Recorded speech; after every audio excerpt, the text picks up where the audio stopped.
The world's media have been covering all angles of the conflict. So let's take a look at some of the latest headlines. While The Guardian is focusing on the root causes of the fighting, which date back to before the 2019 uprising that ousted Omar al-Bashir. The article says al-Bashir built formidable forces and then pitted them against one another. So a showdown was inevitable. And the New York Times is wondering where the former president is, saying the mystery of al-Bashir whereabouts adds to the crisis in Sudan. And we have the Washington Post is quoting people in Khartoum who say the intensity of the fighting is now dwindling, while the Financial Times' angle is British nationals trapped in Sudan. The UK government is conducting rescue flights for thousands of its citizens.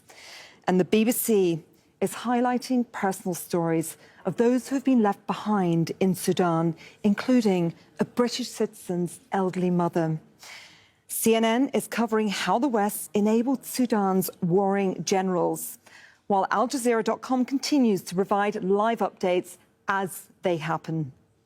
We're also keeping an eye online as many people have been posting about their experiences in Khartoum and in other cities. But it's becoming increasingly difficult for them to access social media.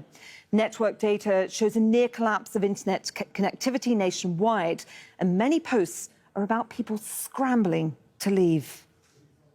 This video circulating on social media purports to show the long queues to Port Sudan. The user says this is where registration takes place for ferries and ships at the port, and that priority is given to foreign nationals. However, the video has not been independently verified. Many foreign nationals are already back on home soil. Some have described the situation during their escape as violent and chaotic. One says it will haunt her. I am very, very relieved. I still can't believe this past month. I will continue to have nightmares about it. But it's part of life. It was an experience. We were picked up by the French embassy, who took us from the hotel, which was taken over by the Rapid Support Forces, who used it as a base. The UN Secretary-General is calling on all parties to stop fighting. Antonio Guterres says the solution to the violence is not on the battlefield. The Sudanese army and the Rapid Support Forces have been updating their social media accounts regularly, often to trade blame.